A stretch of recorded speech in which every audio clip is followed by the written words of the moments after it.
হাদিস শরীফে আল্লাহ রাসূল বলেছেন, তোমাদের মধ্যে যে নেতা তার নেতৃত্ব সম্পর্কে আল্লাহর কাছে জবাব দিতে হবে। আমরা বর্তমান পৌরসভার নিয়ম মতো দেশটাকে বিভিন্ন ভাগে বিভক্ত করা হয়।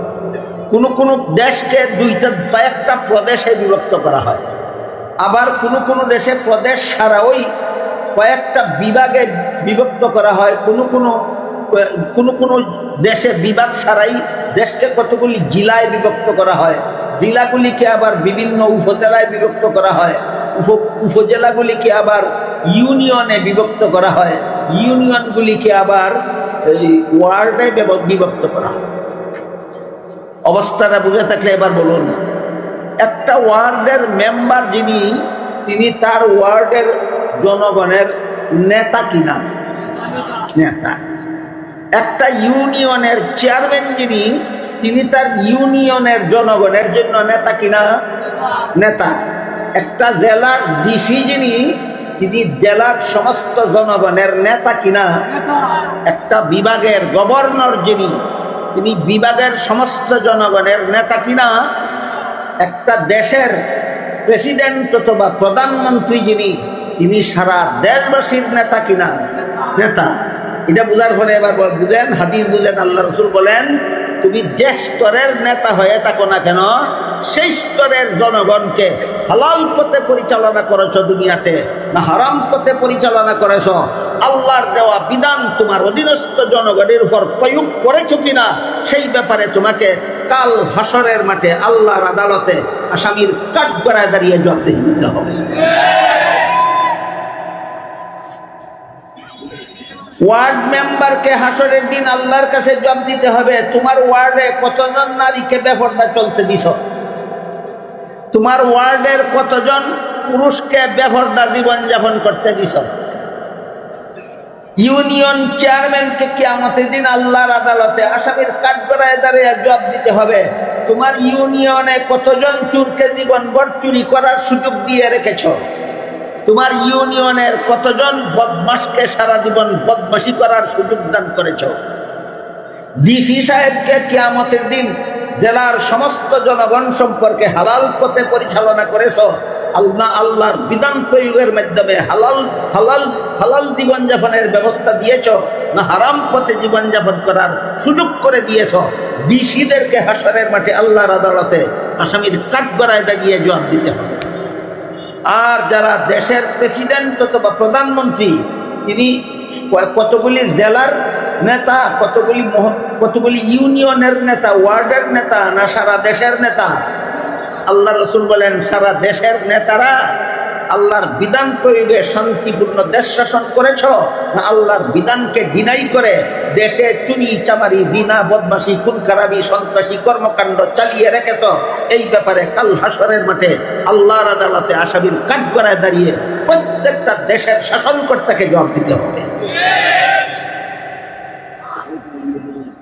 এই জন্য পবিত্র কোরআনের অন্য আয়াতে আল্লাহ বলেছেন, কিয়ামতের দিন যখন সারা দুনিয়ার সমস্ত মানুষ জীবিত হয়ে হাসরের মাঠে দাঁড়াবে, এই কথাটাও জানে না এমন কোন মুসলমান আছে নাকি?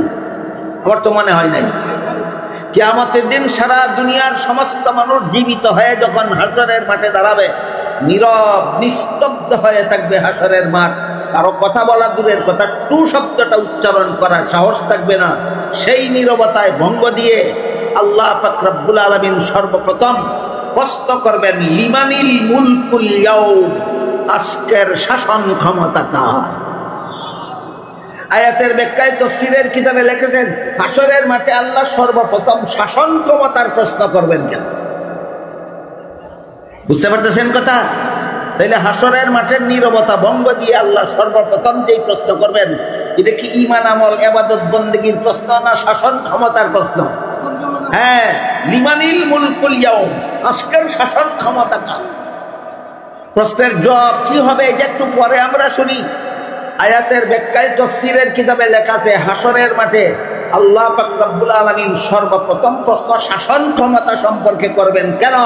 তার কারণ হলো, দুনিয়াতে কিছু শাসনকর্তা সামান্য এক টুকরা জমিনের শাসনকর্তা হইয়া আল্লাহর বিধান লঙ্ঘন করে মন গড়া বিধান মতো দেশ শাসন করে দেশের চুরি চামারি খুন খারাপি সন্ত্রাসী বদমাশি সব চালু রেখেছিল, এদের শাস্তি কত ভয়ঙ্কর হবে এই দিকে ইঙ্গিত করার জন্য আল্লাহ সর্বপ্রথম হাসরের মাঠে শাসন ক্ষমতা সম্পর্কে প্রশ্ন করবেন।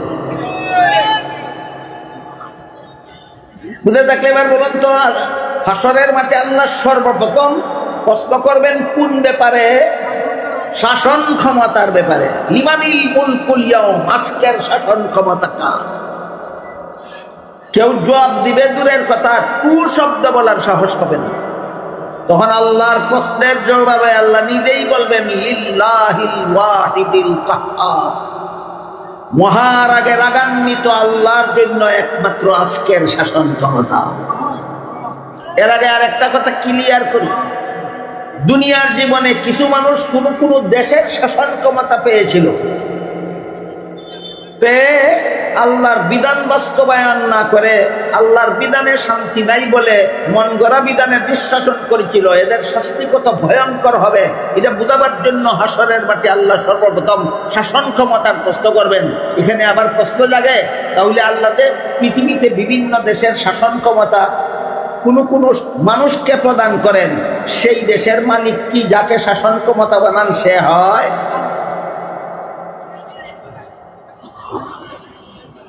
এই প্রশ্নের জবাব পাওয়া যায় কোরআনের আরেক আয়াতে। সেখানে আল্লাহ বলেন কুলিল্লাহুম্মা মালিকাল মুলকি তুতিল মুলকা মান তাশাউ ওয়া তানজিউল মুলকা মিম্মান তাশাউ ওয়া তুইজ্জু মান তাশাউ ওয়া তুযিল্লু মান তাশাউ বিয়াদিকাল খায়র ইন্নাকা আলা কুল্লি শাইইন কাদির। আল্লাহ বলেন, হে রাসূল করিম সাল্লাল্লাহু আলাইহি ওয়াসাল্লাম, আপনি বলে দিন পৃথিবীর সমস্ত দেশের মালিক একমাত্র আল্লাহ। তাহলে আল্লাহ যে ফেরাউনকে মিশরের শাসন ক্ষমতা দান করেছিলেন, মালিকানা দান করেছিলেন না শাসন ব্যবস্থা প্রয়োগের দায়িত্ব? নমরুদকে যে আল্লাহ ইরাকের শাসন ক্ষমতা দান করেছিলেন, মালিকানা দান করেছিলেন না দেশ শাসনের দায়িত্ব? তাহলে এখান থেকে আমরা মনে রাখি, পৃথিবীর কোনো দেশের মালিকানা আল্লাহ কোনো মানুষকে কখনো দেন না। যত দেশ পৃথিবীতে জন্ম হবে, স্বাধীন হবে, যত দেশ বা পৃথিবীর মানচিত্রে দেখা দিবে, আল্লাহ বলেন সকল দেশের মালিকানা আল্লাহ। দেশের মালিকানা কোনো প্রেসিডেন্টের নয়, দেশের মালিকানা কোনো রাজা বাদশার নয়, দেশের মালিকানা কোনো মন্ত্রী প্রধানমন্ত্রীর নয়। আল্লাহ পরিষ্কার ভাষায় বলেছেন কুলিল্লাহুম্মা মালিকাল মুলক, পৃথিবীর সমস্ত দেশের মালিকানা একমাত্র আল্লাহ। যেমন ভাবে সারা দুনিয়ার সমস্ত সম্পদের মালিকানা আল্লাহ। আপনারা কি জানেন দুনিয়ার সমস্ত সম্পদের মালিকানা কার? একমাত্র আল্লাহ। এই কথাটা আল্লাহ কোরআনের অন্য আয়াতে বলেছেন। আল্লাহ বলেন ওয়ালিল্লাহি কাদাইনুস সামাওয়াতি ওয়াল আরদ, আসমান জমিনে যত ধন সম্পদের ভান্ডার আছে সবগুলির মালিকানা আল্লাহ। তাহলে আমরা যত ধন সম্পদ উপভোগ করি, ব্যবহার করি, মালিক হইয়া না বুক দখলের অধিকার পাইয়া? বুক দখলের অধিকার পাইয়া। সারা দুনিয়ার সমস্ত সম্পদের মালিক আল্লাহ, আমাদেরকে বুক দখলের অধিকার দিয়েছেন ইচ্ছা মতো বুক করার জন্য নয়, আল্লাহর বিধান মতো বুক করি কিনা পরীক্ষা করার জন্য। বুঝাতে পারলাম? সম্পদের মালিকানা আল্লাহর, বান্দাকে বুক দখলের অধিকার দেন ইচ্ছা মতো ব্যবহার করার জন্য না আল্লাহর বিধান মতো বুক করি কিনা পরীক্ষা করার জন্য? ঠিক তেমনি ভাবে সারা দুনিয়ার সমস্ত দেশের মালিক আল্লাহ, শাসন ক্ষমতা শাসনকর্তাদের হাতে দেন ইচ্ছা মতো দেশ শাসন করার জন্য নয়, আল্লাহর বিধান মতো দেশ শাসন করে কিনা তা পরীক্ষা করার জন্য। এই পরীক্ষায় নমরুদ পাশ করেছিল, এই পরীক্ষায় ফেরাউন পাশ করেছিল, এই পরীক্ষায় আবু জাহাল পাশ করেছিল। এদের শাস্তি কত ভয়ঙ্কর হবে এই কথাটা বুঝাবার জন্য হাসরের মাঠে আল্লাহ সর্বপ্রথম শাসন ক্ষমতার প্রশ্ন করে বলবেন লিমানিল মুলকুল ইয়াউম, আজকের শাসন ক্ষমতা কার? সাহস হবে না কারো জবাব দেবার। তখন আল্লাহর প্রশ্নের জবাবে আল্লাহ নিজেই বলবেন লিল্লাহিল ওয়াহিদিল কাহ্হার, মহারাগে রাগান্বিত আল্লাহর জন্য আজকের শাসন ক্ষমতা। কেন? আল্লাহ কি শুধু রাগান্বিত? আল্লাহ দয়াবান নন? আল্লাহর নাম কি শুধু কাহ্হার? আল্লাহর নাম কি গাফফার নাই? আল্লাহর নাম কি রহমান নাই? রহমান অর্থ মহাদয়ায় দয়াবান, গাফফার অর্থ মহাক্ষমায় ক্ষমায় ক্ষমতাবান। লিল্লাহিল ওয়াহিদির রহমান বলবেন না কেন? লিল্লাহিল ওয়াহিদিল গাফফার বলবেন না কেন?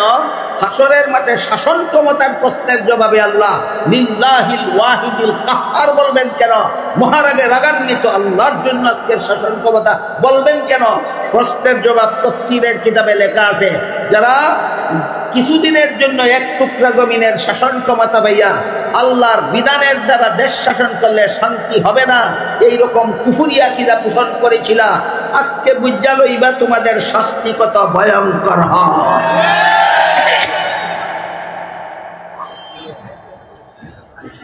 এবার বলুন, সূরা মায়েদার 33 নম্বর আয়াতে আল্লাহ সরকারকে জাতীয় সন্ত্রাস দমনের ব্যবস্থা প্রদান করেছেন কিনা?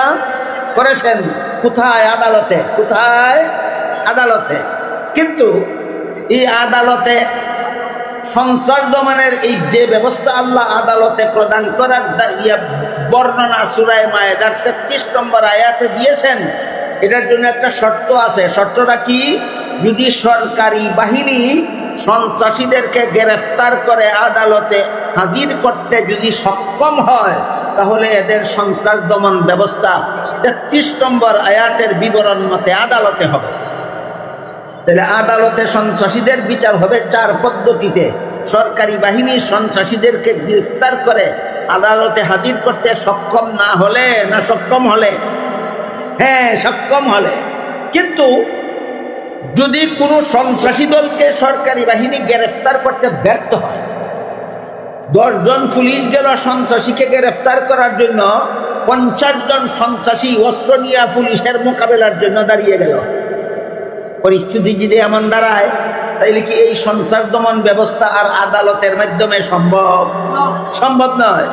তখন সন্ত্রাস দমনের ব্যবস্থা হইল আর আদালত নয়, যেখানে সন্ত্রাসীদের আস্তানা আছে সেখানে সেনাবাহিনী পাঠিয়ে দাও এবং এদের বিরুদ্ধে জিহাদ ঘোষণা করো। এই হইল ইসলামের জিহাদ বিধান। কিছুটা বুঝাইতে পারলাম? আম্মা বা'দু ফাআউযু বিল্লাহি মিনাশ শাইতানির রাজীম। বিসমিল্লাহির রাহমানির রাহিম। وكذلك مكنا ليوسف في الأرض ولنعلمه من تأويل الأحاديث والله غالب على أمره ولكن أكثر الناس لا يعلمون. بارك الله لنا ولكم في القرآن العظيم ونفعنا وإياكم بالآيات والذكر الحكيم. শ্রদ্ধেয় সভাপতি, হযরত উলামায়ে কেরাম, দূর দূরান্ত থেকে আগত সর্বস্তরের মুসলমান ভাইয়েরা আমার, আশপাশের বাড়ি ঘরে পর্দার আড়ালে বসা আমার মা ও বোনেরা, গত 3 দিন থেকে যে আলোচনা ধারাবাহিকভাবে চলেছে, তার ধারাবাহিকতার সূত্র হলো আল্লাহ সূরা ইউসুফের 21 নম্বর আয়াতে ঘোষণা দিয়েছেন ইউসুফ আলাইহিস সালামের দ্বারা আল্লাহ মানব জাতির বিশেষ 3 প্রকার খেদমত নিবেন। ইউসুফের দ্বারা 3 রকমের খেদমত সমাজের করাবেন। একটা হলো মানুষের স্বপ্নের সঠিক ব্যাখ্যা প্রদান করার খেদমত, একটা হলো নবুয়ত লাভের মাধ্যমে মানুষকে হেদায়েত করার খেদমত, আর একটা হলো শাসনকর্তা হয়ে আল্লাহর বিধান মতে দেশ শাসনের খেদমত। এই তৃতীয় বিষয় সম্পর্কে প্রথম দিন থেকে আলোচনা চালু আছে। এই প্রসঙ্গে গত 3 দিন পর্যন্ত যে আলোচনা করা হয়েছে তার সারমর্ম হলো আল্লাহর বিধান মতে দেশ শাসন করা ছাড়া শান্তিপূর্ণভাবে দেশ শাসনের আর কোনো ব্যবস্থা না, আর কোনো ধর্মে আছে না, কোনো ইজমে আছে না, কোনো মতবাদে আছে না, কোনো দলে আছে। শান্তিপূর্ণভাবে দেশ শাসনের ব্যবস্থা একমাত্র আল্লাহর বিধানে আছে, যেগুলি ইসলাম ধর্মে বিদ্যমান। এই প্রসঙ্গে গতকাল কয়েকটা উদাহরণ দেওয়া হয়েছে। দেশের চুরি চামারি বন্ধ করার জন্য রাষ্ট্রীয়ভাবে আল্লাহ কোরআনে বিধান দিয়েছে। জিনা ব্যভিচার রাষ্ট্রীয়ভাবে বন্ধ করার জন্য আল্লাহ কোরআনে বিধান দিয়েছেন। সন্ত্রাস রাষ্ট্রীয়ভাবে সন্ত্রাস দমনের জন্য আল্লাহ পাক রব্বুল আলামিন কোরআনে বিধান দিয়েছেন। খুন খারাপি রাষ্ট্রীয়ভাবে বন্ধ করার জন্য আল্লাহ কোরআনে বিধান দিয়েছেন। সূরা বাকারার 178 নম্বর আয়াতে আল্লাহ বলেন, কুতিবা আলাইকুমুল কিসাসু ফিল কাতলা আল হুররু বিল হুররি ওয়াল আবদু বিল আবদি ওয়াল উনসা বিল উনসা। এর অর্থ হলো, হে মুমিন মুসলমানেরা, খুন খারাপি বন্ধ করার বিধান হলো খুনিকে প্রাণদণ্ড দেওয়া, খুনিকে হত্যা করা। অন্য আয়াতে বলেছেন, ওয়ালাকুম ফিল কিসাসি হায়াতুন ইয়া উলিল আলবাব।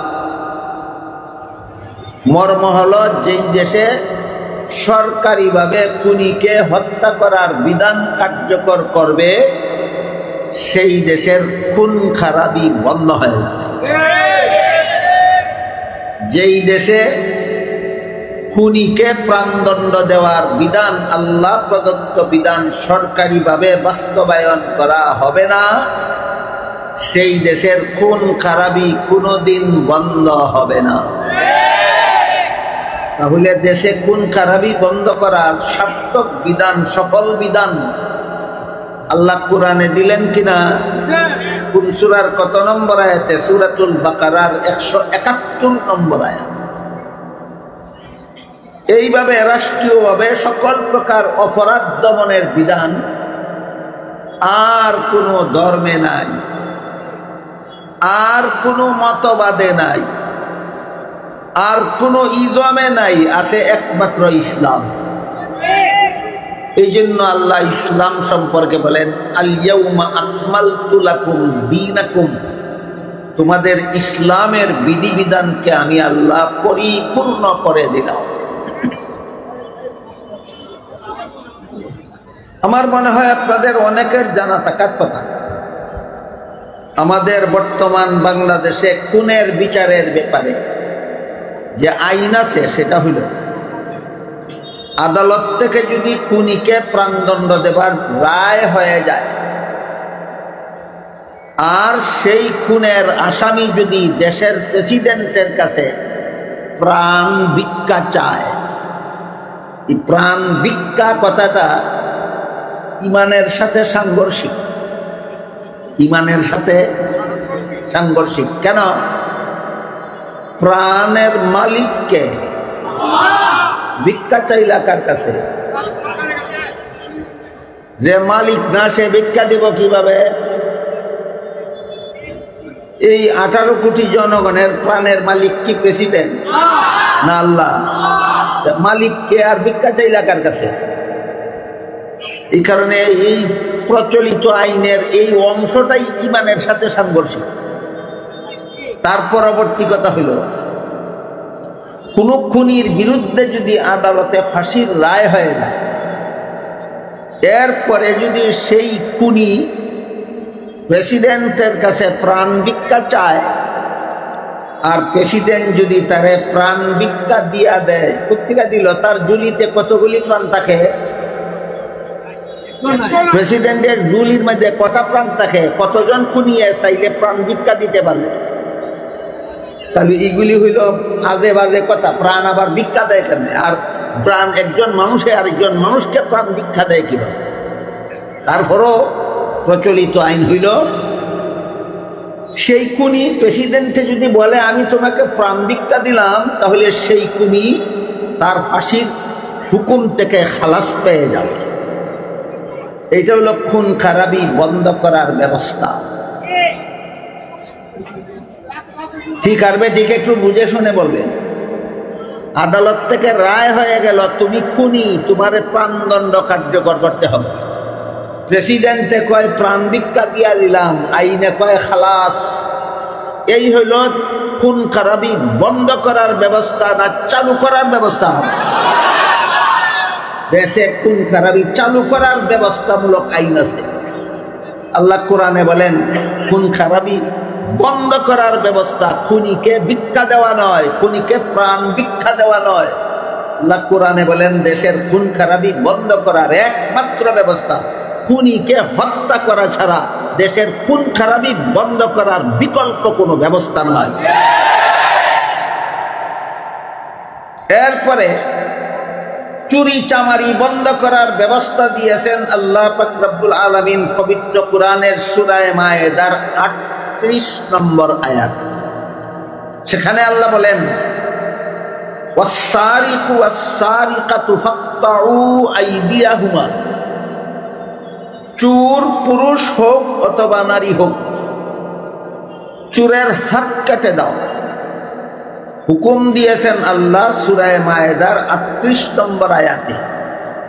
কোন মুফতিকে, কোন আলেমকে, কোন মুরল মাতব্বরকে, না জনগণকে, না সরকারকে, হ্যাঁ সরকার, সরকারের দায়িত্ব খুনিকে প্রাণদণ্ড দেওয়া, সরকারের দায়িত্ব চোরের হাত কাটার ব্যবস্থা আদালতের মাধ্যমে করা। কাজেই চোরকে হাত কাটার বিধান আল্লাহ প্রদত্ত বিধান যেই দেশে বাস্তবায়িত হবে না, সেই দেশে কোনো ব্যবস্থাতেই চুরি চামারি বন্ধ করা কোনোদিন সম্ভব হবে না। জিনা ব্যভিচার বন্ধ করার বিধান দিয়েছেন আল্লাহ সূরা নূরের 2 নম্বর আয়াত। সেখানে আল্লাহ পাক রব্বুল আলামিন বলেন আয-যানিয়াতু ওয়াজ-যানি ফাজলিদু কুল্লা ওয়াহিদিম মিনহুমা মিআতা জাল্লা। জিনাকারিনী নারী আর জিনাকার পুরুষ যদি অবিবাহিত হয় আর স্বেচ্ছায় যদি জিনা করে থাকে, স্বেচ্ছায় কেন শর্ত দেওয়া হইল? কারণ দর্শিতা নারী কোনোদিন স্বেচ্ছায় দর্শিতা হয় না, বল প্রয়োগে দর্শিতা হয়। এই বল প্রয়োগে যে মহিলা দর্শিতা হলো তার উপর জিনার বিচার বর্তাবে না, বরং তার ব্যাপারে আল্লাহ কোরআনের অন্য আয়াতে বলেছেন ওয়ামাই ইউকরিহুন্না ফাইন্নাল্লাহা বাদা ইকরাহিহিন্না গফুরুর রহিম।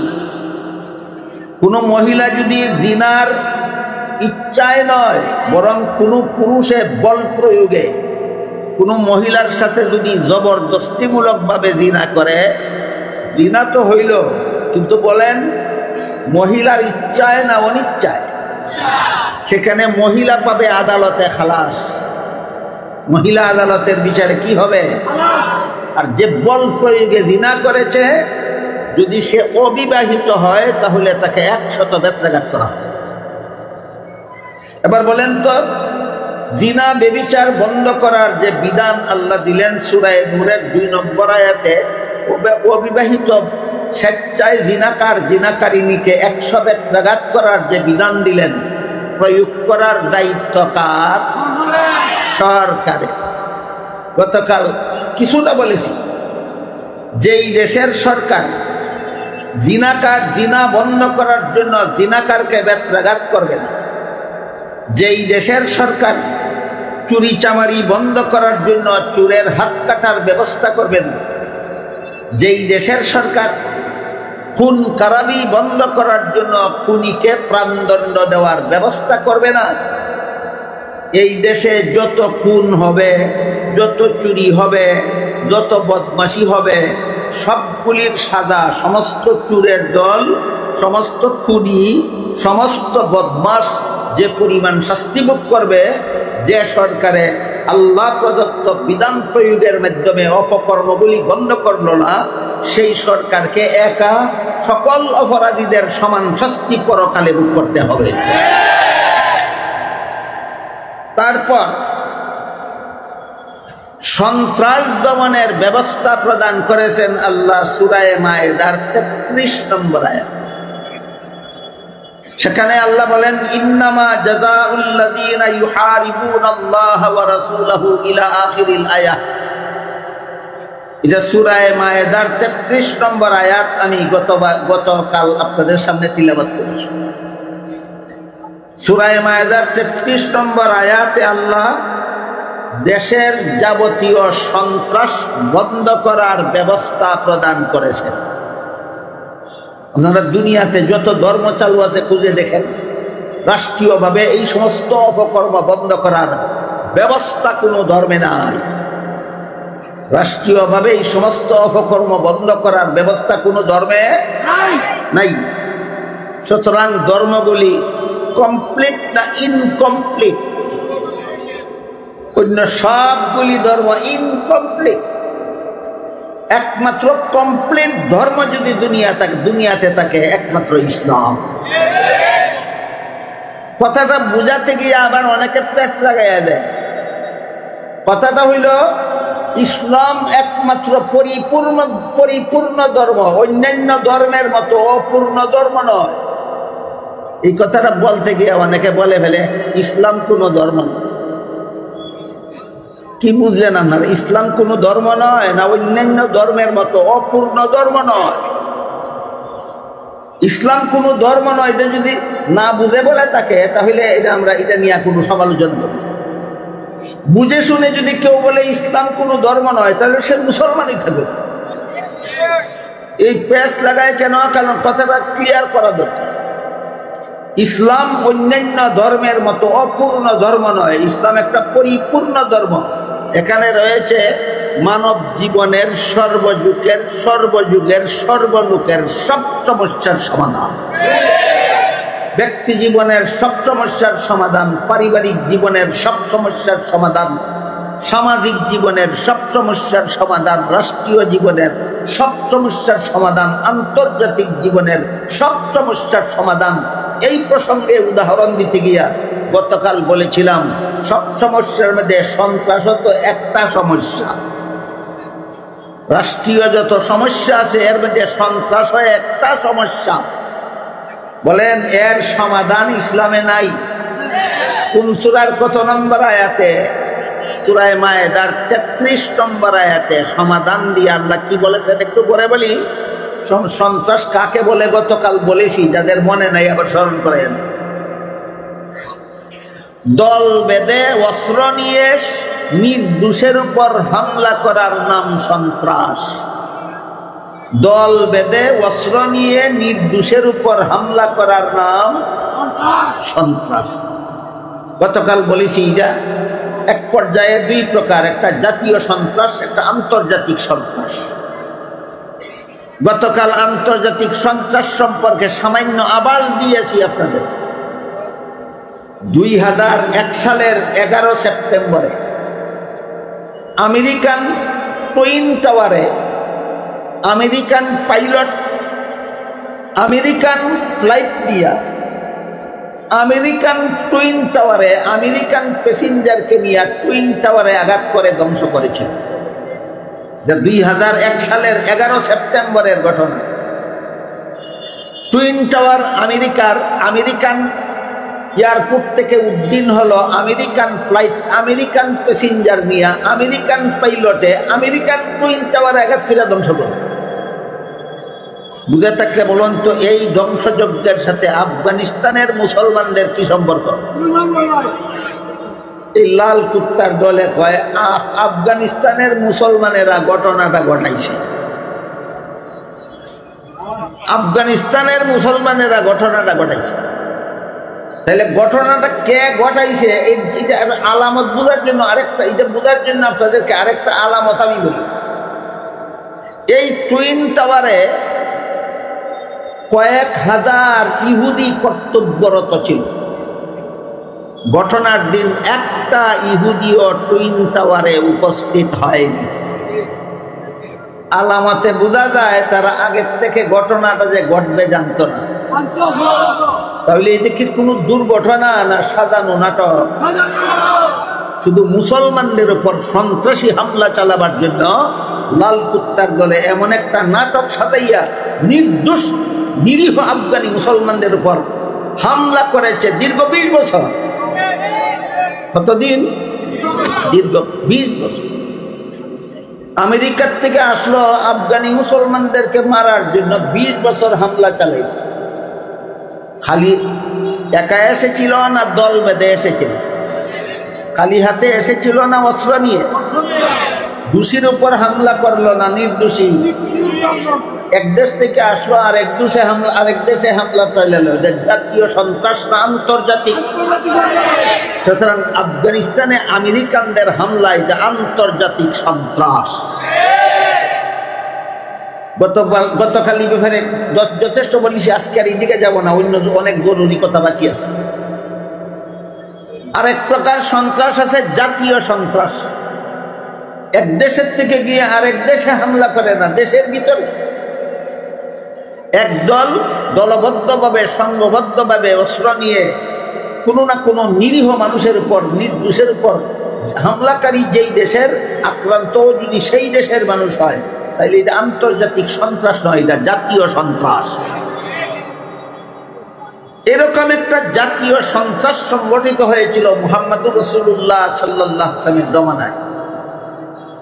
গতকাল বলেছি, বাহরাইন থেকে একদল লোক এসেছিল, ইসলাম গ্রহণ করার বাহানা করেছিল, রসুলের কাছে একটা জটিল রোগের চিকিৎসা চেয়েছিল। রসুলের দেওয়া ব্যবস্থায় তারা স্থায়ীভাবে সুস্থ হয়ে গেছিল।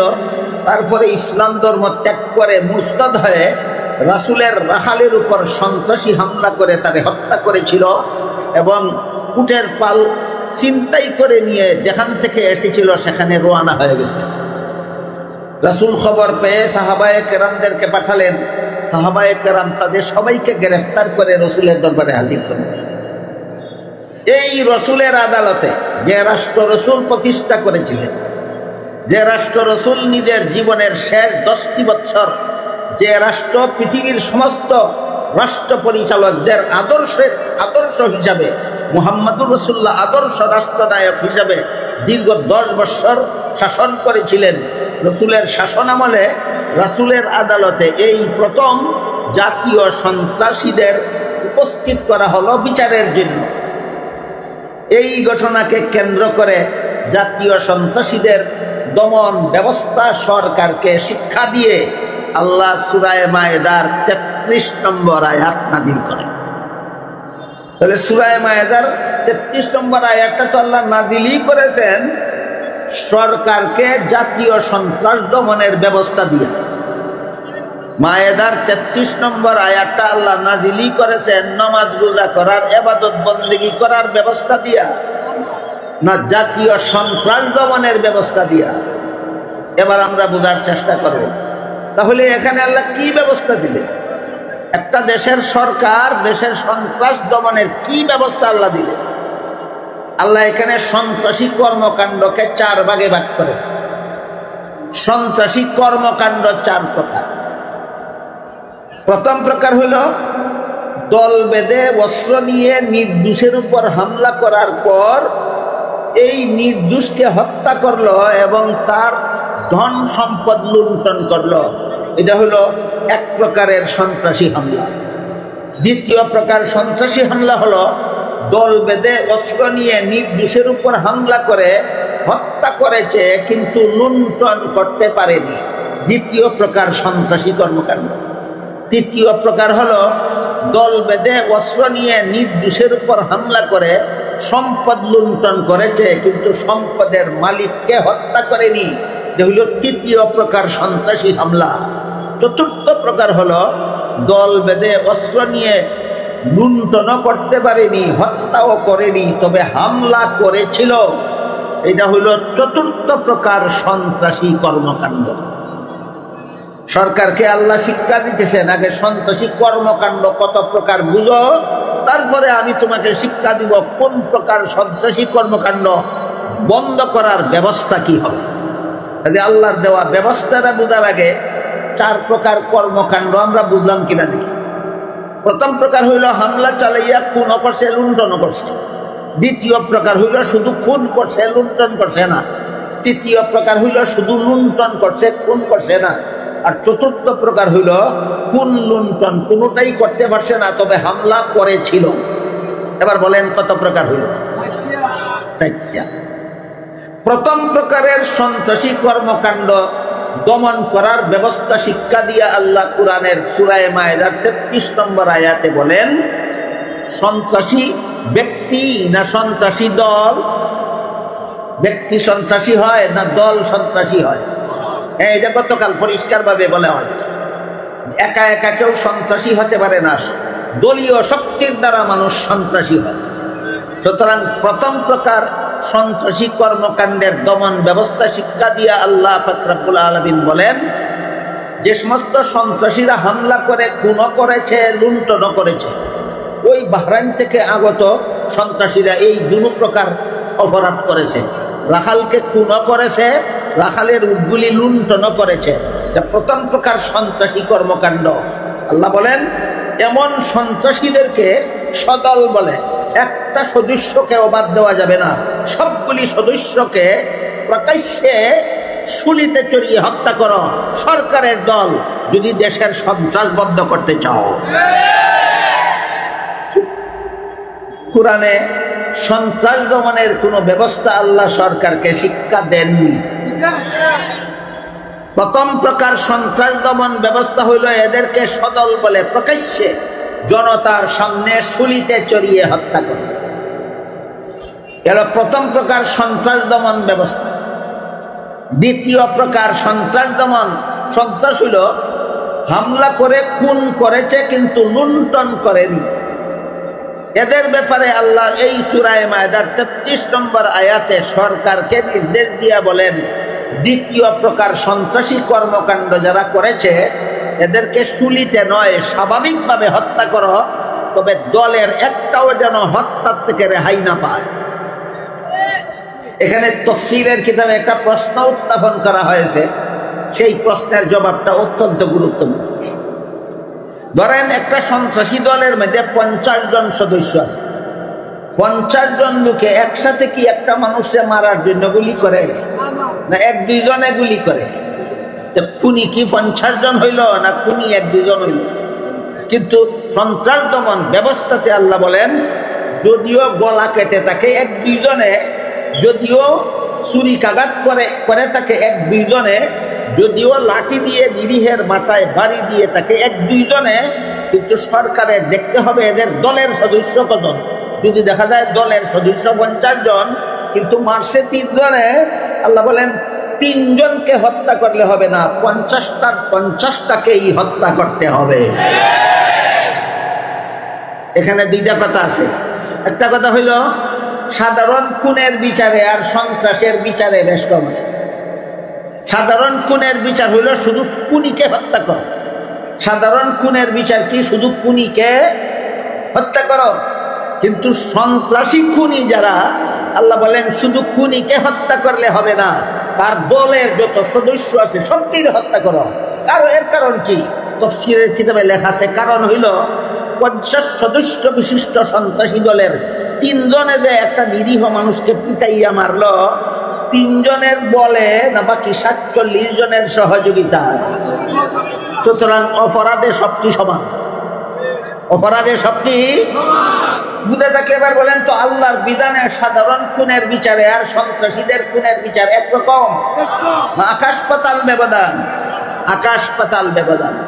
এই হলো দ্বিতীয় প্রকার সন্ত্রাসী কাণ্ড দমন করার সরকারি ব্যবস্থা, আল্লাহ প্রদত্ত ব্যবস্থা।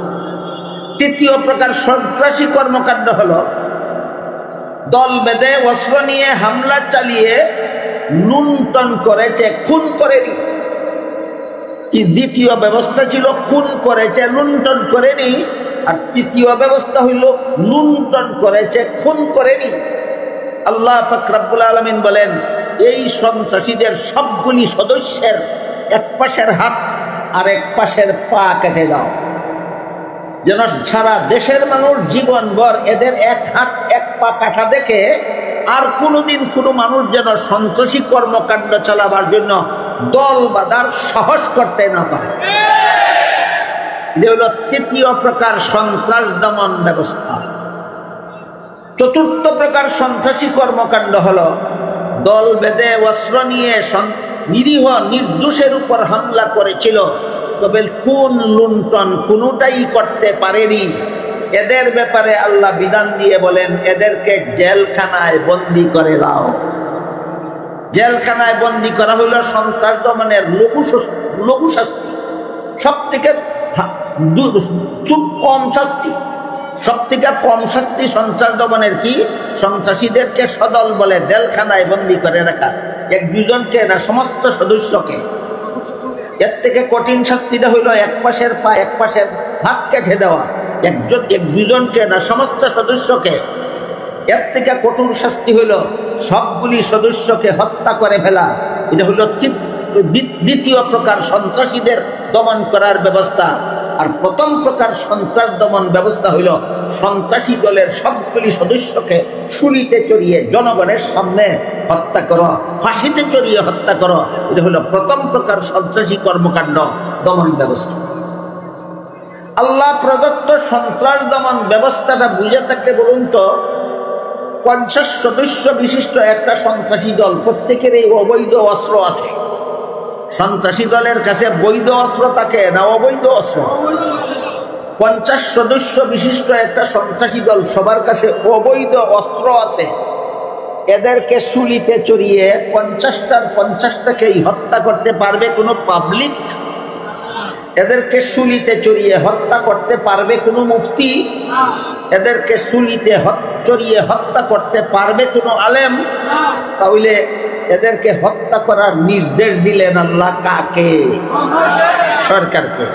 সুতরাং যেই দেশের সরকার সন্ত্রাস দমনের ব্যবস্থাগুলি গ্রহণ করবে না, সেই দেশে যত সন্ত্রাসী হামলা হবে, যত নিরীহ মানুষ আক্রান্ত হবে, যত মানুষ সন্ত্রাসের কারণে খুন হবে, সন্ত্রাসী কর্মকাণ্ডের মাধ্যমে যত সম্পদ লুণ্ঠন হবে, এর দ্বারা সমস্ত সন্ত্রাসীরা কিয়ামতের দিন যে পরিমাণ শাস্তি ভোগ করবে, একা সরকারকে সেই পরিমাণ শাস্তি ভোগ করতে হবে।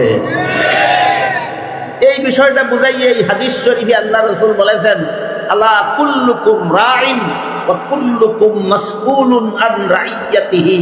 তোমাদের প্রত্যেকেই দায়িত্বশীল, প্রত্যেককেই যার যার দায়িত্ব সম্পর্কে আল্লাহর কাছে জবাব দিতে হবে। এই দায়িত্বশীল কথার ব্যাখ্যা একটু লম্বা, আমি শর্টকাটে বলি।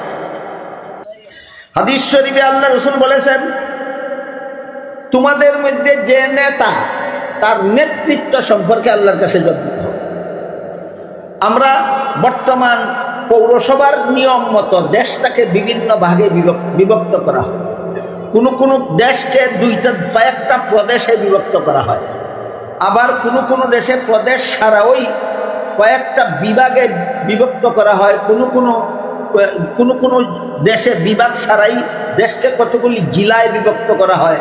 জেলাগুলিকে আবার বিভিন্ন উপজেলায় বিভক্ত করা হয়, উপজেলাগুলিকে আবার ইউনিয়নে বিভক্ত করা হয়, ইউনিয়নগুলিকে আবার ওয়ার্ডে বিভক্ত করা হয়। অবস্থাটা বুঝে থাকলে এবার বলুন, একটা ওয়ার্ডের মেম্বার যিনি, তিনি তার ওয়ার্ডের জনগণের নেতা কিনা? নেতা। একটা ইউনিয়নের চেয়ারম্যান যিনি, তিনি তার ইউনিয়নের জনগণের জন্য নেতা কিনা? নেতা। একটা জেলার ডিসি যিনি, তিনি জেলার সমস্ত জনগণের নেতা কিনা? একটা বিভাগের গভর্নর যিনি, তিনি বিভাগের সমস্ত জনগণের নেতা কিনা? একটা দেশের প্রেসিডেন্ট অথবা প্রধানমন্ত্রী যিনি, তিনি সারা দেশবাসীর নেতা কিনা? নেতা। এটা বুঝার ফলে এবার বুঝেন, হাদিস বুঝেন, আল্লাহ রসুল বলেন তুমি যে স্তরের নেতা হয়ে থাকো না কেন, সেই স্তরের জনগণকে হালাল পথে পরিচালনা করেছো দুনিয়াতে না হারাম পথে পরিচালনা করেছো, আল্লাহর দেওয়া বিধান তোমার অধীনস্থ জনগণের উপর প্রয়োগ করেছো কিনা, সেই ব্যাপারে তোমাকে কাল হাসরের মাঠে আল্লাহর আদালতে আসামির কাঠগড়ায় দাঁড়িয়ে জবাবদিহি দিতে হবে। ওয়ার্ড মেম্বারকে হাসরের দিন আল্লাহর কাছে জবাব দিতে হবে, তোমার ওয়ার্ডে কতজন নারীকে বেপরদা চলতে দিছ, তোমার ওয়ার্ডের কতজন পুরুষকে বেপরদা জীবন যাপন করতে দিছ। ইউনিয়ন চেয়ারম্যানকে কিয়ামতের দিন আল্লাহর আদালতে আসামির কাঠগড়ায় দাঁড়িয়ে জবাব দিতে হবে, তোমার ইউনিয়নে কতজন চোরকে জীবনভর চুরি করার সুযোগ দিয়ে রেখেছ, তোমার ইউনিয়নের কতজন বদমাশকে সারা জীবন বদমাশি করার সুযোগ দান করেছ। ডিসি সাহেবকে কিয়ামতের দিন জেলার সমস্ত জনগণ সম্পর্কে হালাল পথে পরিচালনা করেছ, আল্লাহর বিধান প্রয়োগের মাধ্যমে হালাল হালাল হালাল জীবনযাপনের ব্যবস্থা দিয়েছ না হারাম পথে জীবনযাপন করার সুযোগ করে দিয়েছ। ডিসিদেরকে হাসরের মাঠে আল্লাহর আদালতে আসামির কাঠগড়ায় দাঁড়িয়ে জবাব দিতে হবে।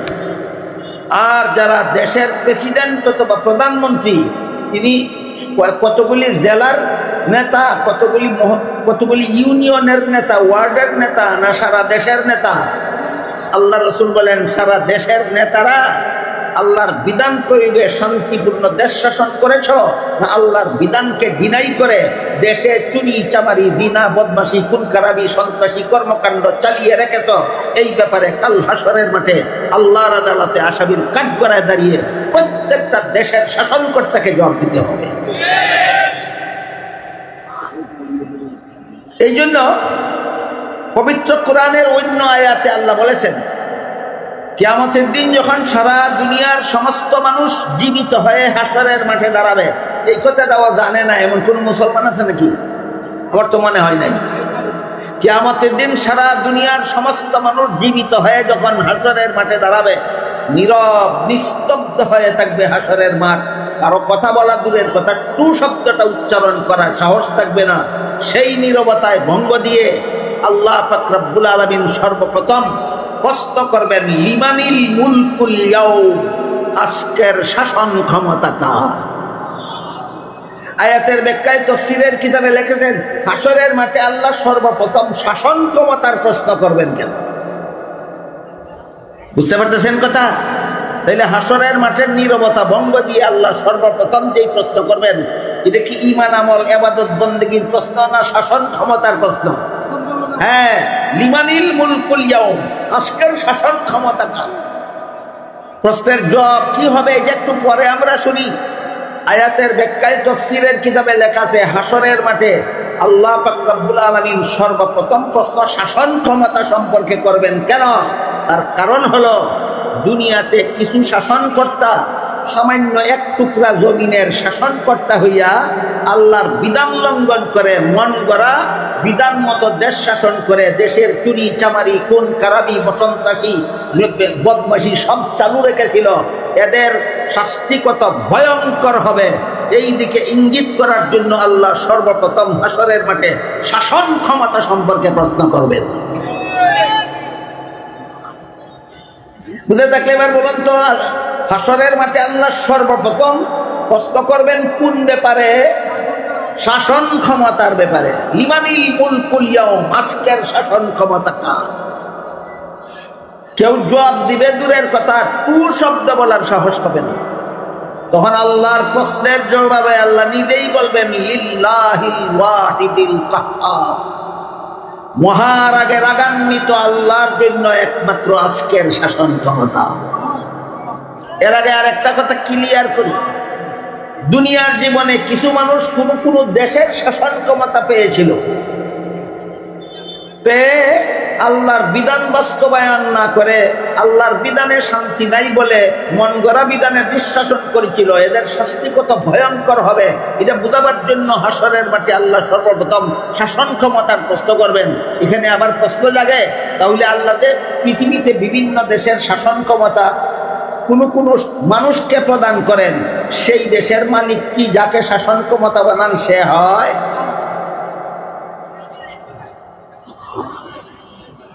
এই প্রশ্নের জবাব পাওয়া যায় কোরআনের আরেক আয়াত, সেখানে আল্লাহ বলেন কুলিল্লাহুম্মা মালিকাল মুলকি তুতিল মুলকা মান তাশাউ ওয়া তানজিউল মুলকা মিম্মান তাশাউ ওয়া তুইজ্জু মান তাশাউ ওয়া তুযিল্লু মান তাশাউ বিয়াদিকাল খায়র ইন্নাকা আলা কুল্লি শাইইন কাদির।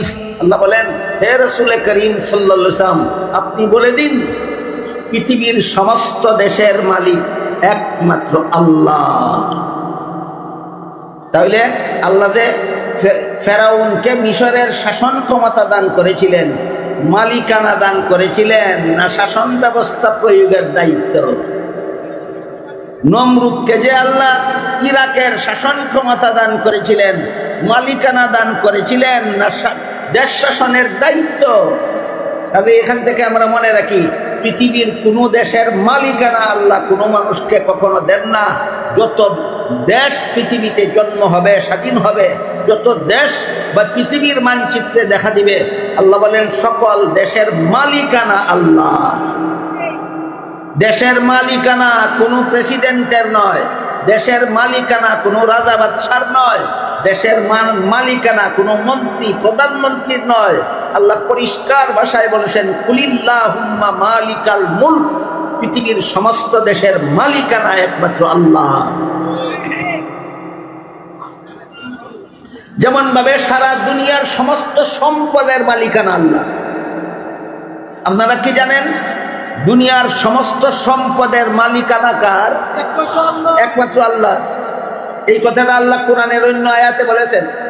আল্লাহ বলেন ওয়ালিল্লাহি খাযাইনুস সামাওয়াতি ওয়াল আরদ, আসমান জমিনে যত ধন সম্পদের ভান্ডার আছে সবগুলির মালিকানা আল্লাহ। তাহলে আমরা যত ধন সম্পদ উপভোগ করি, ব্যবহার করি, মালিক হইয়া না বুক দখলের অধিকার পাইয়া? বুক দখলের অধিকার পাইয়া। সারা দুনিয়ার সমস্ত সম্পদের মালিক আল্লাহ, আমাদেরকে বুক দখলের অধিকার দিয়েছেন ইচ্ছা মতো বুক করার জন্য নয়, আল্লাহর বিধান মতো বুক করি কিনা পরীক্ষা করার জন্য। বুঝাতে পারলাম? সম্পদের মালিকানা আল্লাহর, বান্দাকে বুক দখলের অধিকার দেন ইচ্ছা মতো ব্যবহার করার জন্য না আল্লাহর বিধান মতো বুক করি কিনা পরীক্ষা করার জন্য? ঠিক তেমনি ভাবে সারা দুনিয়ার সমস্ত দেশের মালিক আল্লাহ, শাসন ক্ষমতা শাসনকর্তাদের হাতে দেন ইচ্ছা মতো দেশ শাসন করার জন্য নয়, আল্লাহর বিধান মতো দেশ শাসন করে কিনা তা পরীক্ষা করার জন্য। এই পরীক্ষায় নমরুদ পাশ করেছিল, এই পরীক্ষায় ফেরাউন পাশ করেছিল, এই পরীক্ষায় আবু জাহাল পাশ করেছিল। এদের শাস্তি কত ভয়ঙ্কর হবে এই কথাটা বুঝাবার জন্য হাসরের মাঠে আল্লাহ সর্বপ্রথম শাসন ক্ষমতার প্রশ্ন করে বলবেন লিমানিল মুলকুল ইয়াউম, আজকের শাসন ক্ষমতা কার? সাহস হবে না কারো জবাব দেবার। তখন আল্লাহর প্রশ্নের জবাবে আল্লাহ নিজেই বলবেন লিল্লাহিল ওয়াহিদিল কাহ্হার, মহারাগে রাগান্বিত আল্লাহর জন্য আজকের শাসন ক্ষমতা। কেন? আল্লাহ কি শুধু রাগান্বিত? আল্লাহ দয়াবান নন? আল্লাহর নাম কি শুধু কাহ্হার? আল্লাহর নাম কি গাফফার নাই? আল্লাহর নাম কি রহমান নাই? রহমান অর্থ মহাদয়ায় দয়াবান, গাফফার অর্থ মহাক্ষমায় ক্ষমায় ক্ষমতাবান। লিল্লাহিল ওয়াহিদির রহমান বলবেন না কেন? লিল্লাহিল ওয়াহিদিল গাফফার বলবেন না কেন? হাসরের মাঠে শাসন ক্ষমতার প্রশ্নের জবাবে আল্লাহ লিল্লাহিল ওয়াহিদিল কাহ্হার বলবেন কেন? মহারাগে রাগান্বিত আল্লাহর জন্য আজকের শাসন ক্ষমতা বলবেন কেন? প্রশ্নের জবাব তাফসীরের কিতাবে লেখা আছে। যারা কিছুদিনের জন্য এক টুকরা জমিনের শাসন ক্ষমতা পাইয়া আল্লাহর বিধানের দ্বারা দেশ শাসন করলে শান্তি হবে না, এইরকম কুফরি আকীদা পোষণ করেছিল। আজকে বুঝা লইবা তোমাদের শাস্তি কত ভয়ঙ্কর হয়।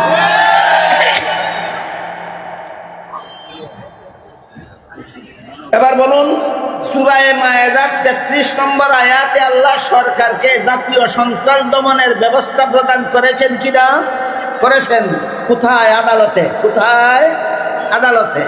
কিন্তু এই আদালতে সন্ত্রাস দমনের এই যে ব্যবস্থা আল্লাহ আদালতে প্রদান করার বর্ণনা সূরা মায়েদার 33 নম্বর আয়াতে দিয়েছেন, এটার জন্য একটা শর্ত আছে। শর্তটা কি? যদি সরকারি বাহিনী সন্ত্রাসীদেরকে গ্রেফতার করে আদালতে হাজির করতে যদি সক্ষম হয়, তাহলে এদের সন্ত্রাস দমন ব্যবস্থা 33 নম্বর আয়াতের বিবরণ মতে আদালতে হবে। তাহলে আদালতে সন্ত্রাসীদের বিচার হবে 4 পদ্ধতিতে। সরকারি বাহিনী সন্ত্রাসীদেরকে গ্রেফতার করে আদালতে হাজির করতে সক্ষম না হলে, না সক্ষম হলে, হ্যাঁ সক্ষম হলে। কিন্তু যদি কোনো সন্ত্রাসী দলকে সরকারি বাহিনী গ্রেফতার করতে ব্যর্থ হয়, 10 জন পুলিশ গেল সন্ত্রাসীকে গ্রেফতার করার জন্য, 50 জন সন্ত্রাসী অস্ত্র নিয়ে পুলিশের মোকাবেলার জন্য দাঁড়িয়ে গেল, পরিস্থিতি যদি এমন দাঁড়ায়, তাইলে কি এই সন্ত্রাস দমন ব্যবস্থা আর আদালতের মাধ্যমে সম্ভব? সম্ভব নয়। তখন সন্ত্রাস দমনের ব্যবস্থা হইল আর আদালত নয়, যেখানে সন্ত্রাসীদের আস্তানা আছে সেখানে সেনাবাহিনী পাঠিয়ে দাও এবং এদের বিরুদ্ধে জিহাদ ঘোষণা করো। এই হইল ইসলামের জিহাদ বিধান। কিছুটা বুঝাইতে পারলাম? সন্ত্রাস দমনের, জাতীয় সন্ত্রাস দমনের প্রাথমিক ব্যবস্থা হইল আদালত, আর জাতীয় সন্ত্রাস দমনের চূড়ান্ত ব্যবস্থা হইল জিহাদ। চূড়ান্ত ব্যবস্থাটা কি? জিহাদ। ঠিক তেমনি ভাবে আন্তর্জাতিক সন্ত্রাস দমনেরও প্রাথমিক ব্যবস্থা আদালত আর চূড়ান্ত ব্যবস্থা জিহাদ। প্রাথমিক ব্যবস্থা আদালত আর চূড়ান্ত ব্যবস্থা জিহাদ। আমি আগেই বলেছি, আন্তর্জাতিক সন্ত্রাস দমন ব্যবস্থাটা অনেক কঠিন, অনেক লম্বা, অনেক ব্যাপক। সেই আলোচনায় গেলে অনেক ছোটখাটো জরুরি কথা আপনাদেরকে বলার সুযোগ পাবো না। এই জন্য আন্তর্জাতিক সন্ত্রাস দমন ব্যবস্থার আলোচনাটা আপাতত মুলতবি থাকবে। আমরা এবার জাতীয় সন্ত্রাস দমনের চূড়ান্ত ব্যবস্থা যে জিহাদ, এটা কিভাবে শুরু হইল? পুলিশ গেল সন্ত্রাসী বাহিনীকে গ্রেফতার করে আদালতে হাজির করতে, সন্ত্রাসীরা পুলিশের হাতে আত্মসমর্পণ না করে অস্ত্র নিয়ে পুলিশের মোকাবেলার জন্য দাঁড়িয়ে গেল। এবার বলুন তো, আদালতে হাজিরই করতে পারলো না, আদালতের দ্বারা দমন করা কি সম্ভব? সম্ভব নয়। তখন ওই জিহাদ শুরু হবে। তখনকার জিহাদের সিস্টেমটা হইল, পুলিশ বাহিনীকে পিছু হটতে বলবে সরকার, আর সেনাবাহিনীকে আগে বাড়তে বলবে সরকার। সন্ত্রাসী বাহিনী যদি 50টা হয়, 500 সেনাবাহিনী পাঠিয়ে দেবে। যেখানে সন্ত্রাসী রাস্তা না, সেখানেই জিহাদ ঘোষণা হয়ে যাবে। তাইলে ইসলামের জিহাদ বিধানটা গায়ের দূরে কাউকে মুসলমান বানাবার জন্য না, সন্ত্রাস দমনের জন্য। আমি কি বিষয়টা আজকে আপনাদেরকে বুঝাতে পারলাম? গতকাল একটা কথা বলেছি, সন্ত্রাস 2 প্রকার, একটা অস্ত্র সন্ত্রাস আর একটা তথ্য সন্ত্রাস। উভয় প্রকার সন্ত্রাস দমনের জন্য ইসলামে জিহাদ ব্যবস্থা প্রবর্তন করা হয়েছে। এতক্ষণ যত সন্ত্রাসের কথা বললাম, এই সবগুলি হইল অস্ত্র সন্ত্রাস। আরেক রকমের সন্ত্রাসের নাম আছে তথ্য সন্ত্রাস। দল বেঁধে অস্ত্র নিয়ে অস্ত্রের বলে ইসলাম ধর্মের বিরুদ্ধে অপবাদ রটায়, অভিযোগ উত্থাপন করে, কুৎসা রচনা করে, ইসলাম ধর্ম সম্পর্কে কুৎসা রচনা করে, মুসলমানদের ব্যাপারে কুৎসা রচনা করে, হামলা করে না ইসলাম এবং মুসলমানের বিরুদ্ধে কুৎসা রচনা করে। এটার নাম অস্ত্র সন্ত্রাস নয়, এটার নাম তথ্য সন্ত্রাস। এটার নাম কি সন্ত্রাস? তথ্য সন্ত্রাস। বুঝে থাকলে বলেন, তথ্য সন্ত্রাসে কোনো ব্যক্তি বা ভূখণ্ডের উপর অস্ত্রের দ্বারা হামলা করে না অস্ত্রের দাপটে তথ্য চুরি করে, অস্ত্রের দাপটে তথ্য চুরি করে, অস্ত্রের ভয়ে প্রতিবাদ করার সাহস থাকে না নিরীহদের। এই সুযোগে নিরীহদের ধর্মের বিরুদ্ধে অপপ্রচারণা চালায়, ইসলাম ধর্মের বিরুদ্ধে অপপ্রচারণা চালায়, মুসলমানদের বিরুদ্ধে অপপ্রচারণা চালায়। গতকাল একটা ঘটনা বলেছি, আজকে আবার স্মরণ করাই দেই এই উদাহরণটা বোঝার জন্য। 2004 সালের 11 সেপ্টেম্বর বাংলাদেশস্থ জার্মান দূতাবাসের উদ্যোগে একটা আন্তর্জাতিক সন্ত্রাস দমন শিরোনামের সেমিনার অনুষ্ঠিত হয়েছিল। সেখানে জার্মান থেকে প্রফেসর হ্যান্সকে প্রধান বক্তব্য প্রদান করার জন্য আনা হয়েছিল। প্রধান বক্তব্যে প্রফেসর হ্যান্স খ্রিস্ট ধর্মে বিশ্বাসী প্রফেসর হ্যান্স তার বক্তব্যে বলল, ইসলাম ধর্মটাই একটা সন্ত্রাসী ধর্ম। ইসলামের নবী মুহাম্মদ নিজেই ছিল সন্ত্রাসী। বলেন এই বক্তব্যটাকে অস্ত্র সন্ত্রাস বলবেন না তথ্য সন্ত্রাস? এটা অস্ত্র সন্ত্রাস নয়, এটা তথ্য সন্ত্রাস। ইসলাম ধর্ম সন্ত্রাসী ধর্ম নয়। আমার হাতে সময় নাই, নাইলে আমি চোখে আঙ্গুল দেয়া দেখাই দিতাম লাল কুত্তার দলের। খ্রিস্টান ধর্মটাই হইল সন্ত্রাসী ধর্ম। মাত্র সামান্য একটু আবার নেই শুনেন। ইসলাম ধর্মাবলম্বীদের মধ্যে নবীর সবচেয়ে আদরের একজন মহিলা ছিলেন হযরত ফাতেমা রাদিয়াল্লাহু তাআলা। হযরত ফাতেমা নবীর আদরের মেয়ে। বলেন তো, একজন সাধারণ মুসলমানের প্রতি যে পরিমাণ দয়া মায়া ছিল, নবীর ফাতেমার প্রতি এর থেকে কম ছিল নাকি? বেশি ছিল। সেই ফাতেমাকে নবী বলেন, সহিহ বুখারী শরীফের হাদিসে উল্লেখ আছে, ইয়া ফাতেমা আনকিযি নাফসাকে মিনান নার। ও ফাতেমা, নবীর ঘরে জন্ম হইলে জাহান্নাম থেকে বাঁচা যায় না, জাহান্নাম থেকে বাঁচতে হইলে নবীর পথে জীবন যাপন করতে হয়। তাহলে নবীর পথে জীবন যাপন করতে হয়। যেই নবী নিজের মেয়েকে বলেন এই নবীর উম্মত সন্ত্রাসী হতে পারে? এই নবীর উম্মত সন্ত্রাসী হতে পারে না। এবার আমি আপনাদেরকে একটু আবার দেওয়ার চেষ্টা করব, খ্রিস্টানদের ধর্মটাই সন্ত্রাসী। খ্রিস্টানদের ধর্মটাই সন্ত্রাসী। এটাও আমি গতকাল অথবা পরশু বলেছি। খ্রিস্টান মিশনারি বাংলাদেশের পক্ষ থেকে যত বই প্রকাশিত হয়েছে, এর মধ্যে একটা বইয়ের নাম আছে কুরআনের আলোকে বেহেশতে যাওয়ার পথ। এই বইয়ে বাংলাদেশের বাংলা ভাষাভাষী খ্রিস্টানেরা লিখেছে যে দুনিয়ার যে কোনো মানুষ শুধুমাত্র যিশুকে আল্লাহর পুত্র বিশ্বাস করবে, সে যত চুরি করুক, যত ডাকাতি করুক, যত খুন খারাপি করুক, যত সন্ত্রাস করুক, যত বদমাশি করুক, যত দুর্নীতি করুক, যত জালিয়াতি করুক, যিশুকে আল্লাহর পুত্র মানার কারণে সব মাফ। যাদের ধর্ম বিশ্বাস হইল শুধু যিশুকে আল্লাহর পুত্র বিশ্বাস করলে যত অপরাধ করবে, যত মানুষ খুন করবে, যত সন্ত্রাসী কর্মকাণ্ড করবে, সব মাফ। সেই ধর্মে সন্ত্রাস নিষিদ্ধ না সন্ত্রাসের দরজা খোলা? সুতরাং প্রফেসর হ্যান্স অথবা তার পা চাটা গোলামদের বলে দিচ্ছি, ইসলাম সন্ত্রাসী ধর্ম নয়, খ্রিস্টান ধর্মটাই সন্ত্রাসী ধর্ম। আমি শুধু আপনাদেরকে একটা কথা বোঝাবার জন্য কথাটা বলেছি, সেটা হলো এই যে বলে গেল ইসলাম ধর্মটাই সন্ত্রাসী ধর্ম, ইসলামের নবী মুহাম্মদ নিজেই ছিলেন সন্ত্রাসী। এটা অস্ত্র সন্ত্রাস না তথ্য সন্ত্রাস? এই দুই রকম সন্ত্রাস দমনের জন্য ইসলামে জিহাদ বিধান প্রদান করা হয়েছে। কেউ যদি কোনো মুসলমানের উপর অস্ত্র নিয়ে হামলা করে না, দল বেঁধে, কেউ যদি মুসলমানদের বিরুদ্ধে ভুল তথ্য ছড়ায় না, কেউ যদি ইসলাম ধর্মেরও বদনাম করে না, তাহলে স্বাধীনভাবে সারা জীবনভর শান্তিপূর্ণভাবে সে তার ধর্ম পালনের সুযোগ পায় মুসলমান শাসিত দেশেও। এরা হইল শান্তিপ্রিয় ও মুসলিম। যে সমস্ত অমুসলিমরা মুসলমানের সমাজে বাস করে, মুসলমানদের দেশে বসবাস করে, দেশের বৈধ নাগরিকত্ব নিয়ে মুসলমান সমাজে যে সমস্ত অমুসলমানরা বসবাস করে, এরা যদি মুসলমানদের বিরুদ্ধে তথ্য সন্ত্রাস ছড়ায় না, এরা যদি ইসলামের বিরুদ্ধে তথ্য সন্ত্রাস ছড়ায় না, তাহলে এদের বিরুদ্ধে জিহাদ চলে না। এদেরকে শান্তিপূর্ণভাবে এদের ধর্ম পালনের সুযোগ সুবিধা আল্লাহর বিধানে শাসিত দেশেও রয়েছে। তাহলে ইসলামের জিহাদ বিধান শুধু দুই প্রকার সন্ত্রাস দমনের জন্য, একটা হইল অস্ত্র সন্ত্রাস আর একটা হইল তথ্য সন্ত্রাস। বুঝলেন তথ্য সন্ত্রাসের উদাহরণ? এই যে প্রফেসর হ্যান্সে 2004 সালের 11 সেপ্টেম্বর ঢাকাস্থ জার্মান দূতাবাসে দাঁড়িয়ে বলে গেল, ইসলাম ধর্মটাই সন্ত্রাসী ধর্ম, মুসলমানের ধর্মটাই সন্ত্রাসী ধর্ম।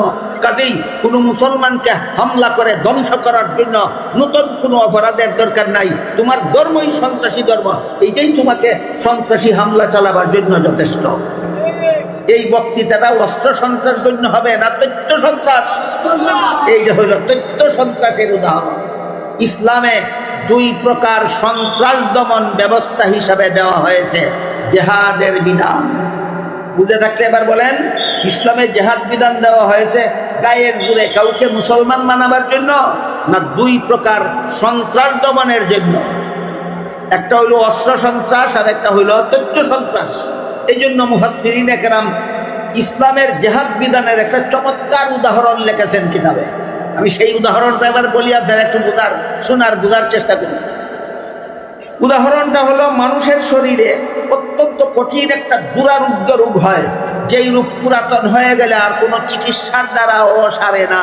রোগটার নাম হইল ক্যান্সার। বলেন তো, সবচেয়ে বড় কঠিন রোগ, দুরারোগ্য রোগ, যেই রোগ পুরাতন হয়ে গেলে চিকিৎসার দ্বারা ও সারে না, রোগটার নাম কি? ক্যান্সার।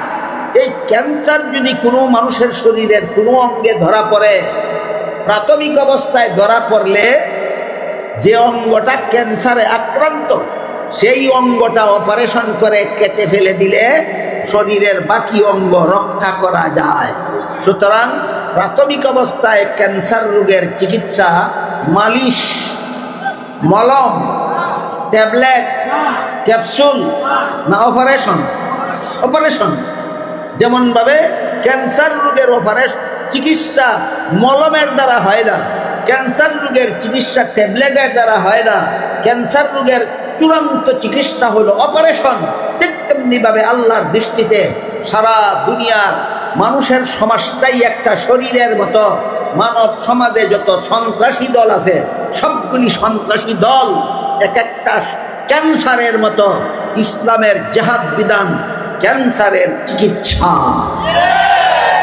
যারা বুঝেন নাই তাদের জন্য আবার বলি, মানুষের শরীরে যখন ক্যান্সার হয়, এই ক্যান্সার মলমের দ্বারা সারে না, ঔষধের দ্বারা সারে না। যেই অঙ্গটা ক্যান্সারে আক্রান্ত, সেই অঙ্গটা অপারেশন করে শরীর থেকে বিচ্ছিন্ন করে ফেলে দিলেই শুধুমাত্র ক্যান্সার থেকে ওই রোগটাকে রক্ষা করা যায়। ঠিক তেমনিভাবে আল্লাহর দৃষ্টিতে সারা দুনিয়ার মানব গোষ্ঠী, সারা দুনিয়ার মানুষের সমাজটা আল্লাহর দৃষ্টিতে একটা দেহের মতো, একটা শরীরের মতো। আর মানব সমাজে যত সন্ত্রাসী দল আছে, এক একটা সন্ত্রাসী দল সমাজ দেহের ক্যান্সার। ইসলামের জেহাদ বিধান এই সমাজ দেহের ক্যান্সারের অপারেশন। তাহলে ইসলামের জেহাদ বিধান গায়ের জোরে কোনো অমুসলমানকে মুসলমান বানাবার জন্য না, সন্ত্রাস নামের ক্যান্সারের সফল চিকিৎসা। সন্ত্রাস নামের ক্যান্সারের সফল চিকিৎসা। এই সন্ত্রাসের প্রাথমিক চিকিৎসা হলো আদালতে। যদি পুলিশ সন্ত্রাসী বাহিনীকে গ্রেফতার করে আদালতে হাজির করতে সক্ষম হয়, তাহলে প্রাথমিক ব্যবস্থাগত সন্ত্রাসীদের দমন ব্যবস্থা কার্যকর হবে। আর যদি পুলিশ এদেরকে গ্রেফতার করতে বাধ্য হয়, তখন সেনাবাহিনী পাঠাবে সরকার, ওই সন্ত্রাসীদের আস্তানায় শুরু হইল জেহাদ। বুঝাতে পারলাম জেহাদ কোন সময় হয়? যখন কোনো অমুসলমান মুসলমান হয় না, না কোনো সন্ত্রাসীদেরকে আদালতে হাজির করা যায় না। আমার এতক্ষণের কথা বুঝে থাকলে বলুন, ইসলামে জেহাদের হুকুম কখন আসে? যখন কোনো অমুসলিম মুসলমান হয় না, নাকি কোনো সন্ত্রাসীদেরকে আদালতে হাজির করা যায় না। যখন সন্ত্রাসীকে আদালতে হাজির করা যায় না, তখন ইসলাম জেহাদ ঘোষণা করে সন্ত্রাসীর বিরুদ্ধে, সন্ত্রাস দমনের জন্য। সেটা হয়তো অস্ত্র সন্ত্রাস হোক অথবা তথ্য সন্ত্রাস হোক। আপনারা হয়তো জানেন, অনেকেই জানার কথা, দেশের বাসিন্দা হিসাবে নিজের দেশের ইতিহাস জানা থাকা দরকার। যে দেশের বাসিন্দা নিজের দেশের ইতিহাস জানে না, সেই দেশের বাসিন্দা দেশের ভবিষ্যৎ সঠিক পরিকল্পনা গ্রহণ করতে পারে না। কাজে আমরা যে দেশের বাসিন্দা, এই দেশের ইতিহাস আমাদের জানা থাকা দরকার। এই ইতিহাস কেন আসলো? ওই জেহাদ সম্পর্কে একটা ব্যাপার আছে, এই ব্যাপারটা আপনাদেরকে বোঝাবার জন্য বলছি। আমরা বাংলাদেশের স্বাধীনতা লাভ করেছিলাম 1971 সালে। 71 সালের আগে এটা বাংলাদেশ ছিল না পূর্ব পাকিস্তান ছিল? পূর্ব পাকিস্তান তার পশ্চিম পাকিস্তানের সাথে আমরা এই দুই পাকিস্তানের স্বাধীনতা লাভ করেছিলাম 1947 সালে।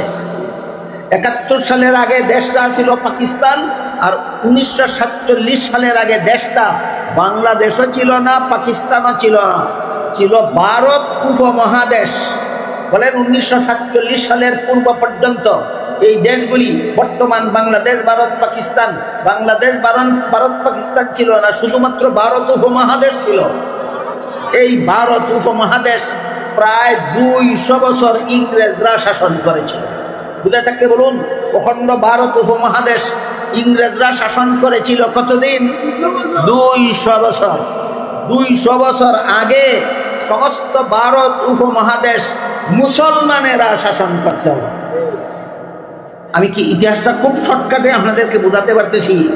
বলেন তো, এই 1947 সালে আগে আরো 200 বছর ইংরেজ শাসন করেছিল আমাদের উপমহাদেশটা। তাদের 200 বছরের আগে সমস্ত উপমহাদেশ তারা শাসন করত, মুসলমান শাসনকর্তারা শাসন করত। এদের মধ্যে একজন শাসনকর্তার নাম ছিল বাদশাহ আলমগীর। একজন শাসনকর্তার নাম ছিল বাদশাহ আলমগীর। ইতিহাসের পাতায় তার একটা উপাধি লেখা থাকে, ফকির বাদশাহ। বাদশাহ আলমগীরের উপাধি কি? বাদশাহ, ফকির বাদশাহ। কেন? ইতিহাসে ব্যাখ্যা দেওয়া আছে। ইনি সমগ্র ভারত উপমহাদেশের শাসনকর্তা হয়েও দেশ শাসন আল্লাহর বিধান মতে করতেন। সরকারি তহবিল থেকে কোনো বেতন ভাতা গ্রহণ করতেন না। নিজের হাতে টুপি সেলাই করে পাইকারি বিক্রি করতেন দোকানে, আর এই টুপি বিক্রি করা মুনাফার দ্বারা বাদশাহ আলমগীর নিজের সংসার চালাতেন। এবার আপনারাই বলুন, নিজের হাতে টুপি সেলাই করে বিক্রি করে সংসার চালাইলে রাজার মতো ধন সম্পদ থাকবে বাড়িতে, না ফকিরের মতো অবস্থা? এই জন্য বাদশাহ আলমগীরের উপাধি ইতিহাসে লেখা আছে কি? বাদশাহ, ফকির বাদশাহ। বাদশাহ আলমগীরের মরণের দিন 2 টাকা 4 টাকা 8 পয়সা তার সারা জীবনের উপার্জনের তহবিল ছিল। বাদশাহ আলমগীরের মরণের দিন ক টাকা ক পয়সা? 4 টাকা 8 পয়সারে তখন 2 আনা কইতো, 2 আনা। 4 পয়সায় হইতো 1 আনা, 8 পয়সায় 2 আনা। 8 পয়সা, 4 টাকা 8 পয়সা তার সারা জীবনের টুফির ব্যবসার তহবিল ছিল। এর দ্বারা বাদশাহ আলমগীরের দাফনের ব্যবস্থা করা হয়েছিল। আমি কি ইংরেজের 200 বছর শাসন করার আগে একজন মুসলমান শাসনকর্তার সংক্ষিপ্ত পরিচয় আপনাদেরকে দিতে পারলাম? সেই বাদশাহ আলমগীর ভারত উপমহাদেশের বড় বড় বিজ্ঞ মুফতি সাহেবগণের সহযোগিতায় পৃথিবী বিখ্যাত একটা ফতোয়ার কিতাব রচনা করেছেন। অনেকেই জানতে পারেন সেই কিতাবের নাম বাদশাহ আলমগীরের নামে নামে ফতোয়ায়ে আলমগীরি। ফতোয়ায়ে আলমগীরি। ওই সমস্ত মুসলমান শাসনকর্তারা যখন সমগ্র ভারত উপমহাদেশ শাসন করতেন, তখন সমগ্র ভারতে প্রায় 12 লক্ষ মাদ্রাসা ছিল। বলুন কতটা? একটা মাদ্রাসাও বর্তমান সিস্টেমের আলিয়া বা কওমি ছিল না। বর্তমান পদ্ধতির আলিয়া মাদ্রাসা সরকারি অনুদান ছাড়া অচল। বর্তমান সমাজের কওমি মাদ্রাসা পাবলিকের চান্দা ছাড়া অচল। কিন্তু মুঘল আমলে সমগ্র ভারত উপমহাদেশে যে 12 লক্ষ মাদ্রাসা ছিল, না সরকারি অনুদানের দরকার হইতো, না কম বা জনগণের চান্দার দরকার হইতো, বরং সবগুলি মাদ্রাসার নামে ওয়াকফ সম্পত্তি ছিল। সম্পত্তির আয়ের দ্বারাই মাদ্রাসার সারা বছরের ব্যয়ভার বহন করা হইতো। বুঝে থাকতে বলেন, ইংরেজরা এই দেশটা দখল করার আগে মুসলমান শাসনকর্তারা যে সমগ্র ভারত উপমহাদেশ শাসন করতেন, এই দেশে 12 লক্ষ মাদ্রাসা বর্তমান পদ্ধতির কওমি পদ্ধতির ছিল, না আলিয়া পদ্ধতির ছিল, না স্বয়ং সম্পূর্ণ ছিল? স্বয়ং সম্পূর্ণ ছিল। তখন ব্রিটিশ খ্রিস্টানেরা ব্যবসা করার বাহানায় আমাদের উপমহাদেশে আগমন করে। আগমন করার পরে চলে বলে কলে কৌশলে আমাদের দেশের রাজনীতিতে হস্তক্ষেপ করে ডাকাতের দল সমগ্র ভারত উপমহাদেশের শাসন ক্ষমতা ডাকাতি করে দখল করে নিয়ে যায়। কেমনে নিয়ে যায়? ডাকাতি করে নিয়ে যায়, জনভোটের দ্বারা না, গণভোটের দ্বারা না, ডাকাতি করে আমাদের দেশের শাসন কথা দখল করে নিয়ে যায়। সবগুলি মাদ্রাসা অটোমেটিক, সবগুলি মাদ্রাসার সম্পত্তি সরকারিভাবে বাজেয়াপ্ত করে নিয়ে যায়, যে কারণে কিছুদিনের মধ্যে সমস্ত মাদ্রাসা বন্ধ হয়ে গেল। তখনকার উপমহাদেশের একজন সবচেয়ে বড় আলেম ছিলেন, তার নাম ছিল শাহ আব্দুল আজিজ মুহাদ্দিসে দেহলভী রহমতুল্লাহ আলাইহি।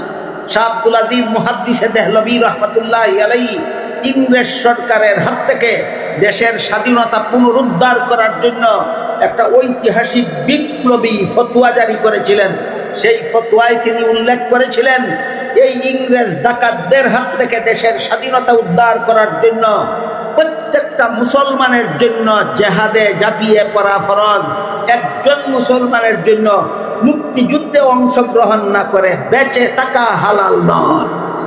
শাহ আব্দুল আজিজের ফতোয়া, ইংরেজদের কাছ থেকে দেশের স্বাধীনতা উদ্ধার করার জন্য মুক্তিযুদ্ধে ঝাঁপিয়ে পড়া ফরজ।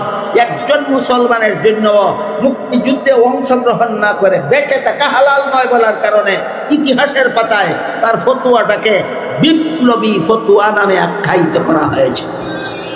আপনাদের গুরুত্বপূর্ণভাবে যে জিনিসটা এই ইতিহাস থেকে জানা দরকার, সেটা হইল সেই মুক্তিযুদ্ধটা চলেছিল ইংরেজের বিরুদ্ধে মুসলমানের জেহাদ নামে। বুঝে থাকলে এবার বলুন, ইংরেজের বিরুদ্ধে উপমহাদেশের মুক্তিযুদ্ধ চলেছিল কিসের নামে? জেহাদের নামে। জেহাদ তো সন্ত্রাস দমনের জন্য হয়। এখানে সন্ত্রাস কি হইল? সন্ত্রাস এই হইল, ওরা ব্রিটেন থেকে দল বেঁধে আসলো, অস্ত্র ব্যবহার করিয়া নিরীহ জনগণকে হত্যা করিয়া ক্ষমতা দখল করল।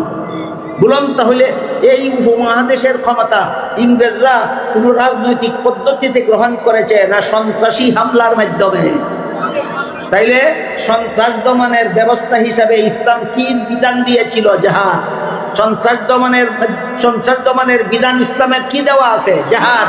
সুতরাং ভারতীয় উপমহাদেশের স্বাধীনতা উদ্ধারের জন্য ইংরেজের বিরুদ্ধে শাহ আব্দুল আজিজের ফতোয়া মতে যে মুক্তিযুদ্ধটা হয়েছিল, ইতিহাসের পাতায় সেটাকে মুক্তিযুদ্ধ লেখা হয়নি, সেটাকে ইংরেজের বিরুদ্ধে মুসলমানের জেহাদ বলা হয়েছে। এমতাবস্থায় শাহ আব্দুল আজিজের ফতোয়ার কারণে তখনকার উপমহাদেশের মুসলমানের সংখ্যা ছিল 10 কোটি, আর অমুসলমানদের সংখ্যা ছিল 30 কোটি। এই 30 কোটি অমুসলমানের মধ্যে সিংহভাগ ছিল হিন্দু, আর বাকি অন্যান্য উপজাতি কম, হিন্দুরাই প্রধান। এই জন্য যখন ইংরেজরা দেশের স্বাধীনতা দেশবাসীর হাতে ছেড়ে দেয়, তখন এই সারা উপমহাদেশের 4 ভাগের 3 ভাগ হিন্দুদের জন্য হিন্দুস্তান নামে ছেড়ে দেয়, আর 4 ভাগের 1 ভাগ মুসলমানদের জন্য পাকিস্তান নামে ছেড়ে দেয়। এগুলো যুদ্ধের ফলাফল। আমি যুদ্ধের প্রাথমিক অবস্থার কিছু কথা আপনাদের শোনাতে চাই। বুঝে থাকতে বলুন, ইংরেজদের কাছ থেকে আমাদের স্বাধীনতা উদ্ধারের জন্য মুসলমানদের যে মুক্তিযুদ্ধ চলেছিল, তখন সেটা মুক্তিযুদ্ধ নামে যুদ্ধ হয়েছিল না জেহাদ নামে? জেহাদ শব্দের প্রয়োগটা বৈধ হলো কিভাবে? এরা দল বেঁধে অস্ত্র নিয়ে নিরীহ মানুষের উপর হামলা করে দেশটা দখল করেছিল। সুতরাং ইংরেজদের এই উপমহাদেশ দখল করাটা স্বাভাবিকভাবে হয়েছিল, রাজনৈতিকভাবে হয়েছিল না, সন্ত্রাসী পদ্ধতিতে। এই জন্য সন্ত্রাস দমনের জন্য এই মুক্তিযুদ্ধকে জেহাদ নাম দেওয়া হয়েছিল, জেহাদের নামে চলতেছিল মুক্তিযুদ্ধ। এবার বলেন, তখন সারা উপমহাদেশে মুসলমানের সংখ্যা কতজন ছিল? 10 কোটি, আর অন্যান্যরা ছিল 30 কোটি। একসাথে 10 কোটি মুসলমান একসাথে এই জেহাদ নামের মুক্তিযুদ্ধে অংশগ্রহণ করে। ইংরেজরা যখন দেখলো 10 কোটি মুসলমানের মোকাবেলায় যুদ্ধ করে এই দেশের দখলদারি টিকানো যাবে না, তখন এই মুক্তিযুদ্ধকে বানচাল করার জন্য ইংরেজ কতগুলি অপকৌশল অবলম্বন করেছিল। এর মধ্যে একটা অপকৌশল হলো যে এদের ধর্মীয় নেতা আব্দুল আজিজ মুহাদ্দিসে ফতোয়া দিছে জেহাদের নামে মুক্তিযুদ্ধ করা ফরজ।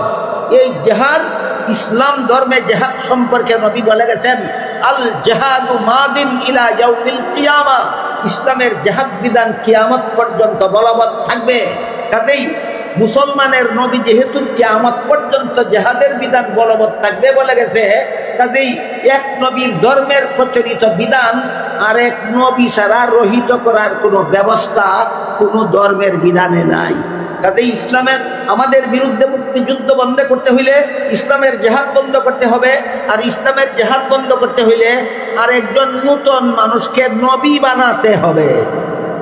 কারণ এক নবীর ধর্মের বিধান উম্মতে রহিত করতে পারে না, নূতন কোন নবী আসলে রহিত করতে পারে। আপনারা কি বুঝলেন বলুন? এক নবীর ধর্মের মধ্যে যে বিধান চালু করে গেলেন এই বিধান কোন উম্মতে রহিত করতে পারে না। নবীর আগের নবীর কোন বিধান রহিত করতে হইলে আরেকজন নূতন নবীর দরকার হয়, নূতন নবীর দরকার হয়। এই সূত্রে ইংরেজেরা গোলাম আহমদ কাদিয়ানীকে নবী সাজায়। তাদের একজন নূতন নবীর দরকার ছিল, যে নবী বলবেন ইসলামের জেহাদ বিধান রহিত, ইসলামের জেহাদ বিধান রহিত করার জন্য গোলাম আহমদ কাদিয়ানীকে ইংরেজরা দালাল হিসাবে গ্রহণ করে এবং সে অজস্র বই পুস্তক লেখে। এর মধ্যে একটা বইয়ের নাম ছিল গভর্নমেন্ট কি তাওয়াজ্জুহ কে লায়েক। এই বইয়ে গোলাম আহমদ কাদিয়ানী শাহ আব্দুল আজিজ মুহাদ্দিসে দেহলভির ফতোয়ার বিরুদ্ধে একটা পাল্টা ফতোয়াবাদী করেছিল। সে তাতে ফতোয়াবাদী করেছিল ইংরেজ সরকারের বিরুদ্ধে জেহাদ করা হারাম। শাহ আব্দুল আজিজ ফতোয়া দিলেন জেহাদ করা ফরজ। গোলাম আহমদ কাদিয়ানী ফতোয়া দিল না ফতোয়াবাজি করলো? ফতোয়াবাজি করলো, জেহাদ করা হারাম। এখানে আমরা এক মিনিটে জেহাদ ফতোয়া আর ফতোয়াবাজিতে বেশ কম কিছু বুঝে নেই। আল্লাহর সঠিক বিধান বলে দেওয়ার নাম ফতোয়া, আল্লাহর সঠিক বিধান বলে দেওয়ার নাম ফতোয়া, আর আল্লাহর বিধান নিয়ে তামাশা করার নাম ফতোয়াবাজি। আল্লাহর বিধান নিয়ে তামাশা করার নাম ফতোয়াবাজি। এবার বলেন ফতোয়া আর ফতোয়াবাজি চিনে থাকলে শাহ আব্দুল আজিজ কি দিয়েছিলেন? ফতোয়া। গোলাম আহমদ কাদিয়ানী এর বিরুদ্ধে কি করলো? ফতোয়াবাজি। সে বললো ইংরেজ সরকারের বিরুদ্ধে জেহাদ করা হারাম। এখন তো প্রশ্ন আসে স্বাভাবিক যে মুহাম্মদুর রাসূলুল্লাহ বলে গেছেন কিয়ামত পর্যন্ত জেহাদ বিধান বলবৎ থাকবে, সুতরাং এক নবীর বিধান রহিত করার জন্য কোনো উম্মতে তো রহিত করতে পারে না। এই জন্য ইংরেজরা গোলাম আহমদ কাদিয়ানীর নূতন নবী সাজাইছে, যেন বলতে পারে আমি নবী হইয়া, আমি নূতন নবী হইয়া পুরান নবীর ধর্মের জেহাদ বিধান রহিত করলাম। এই চক্রান্তে ইংরেজ সরকার গোলাম আহমদ কাদিয়ানীকে নবী সাজিয়েছিল।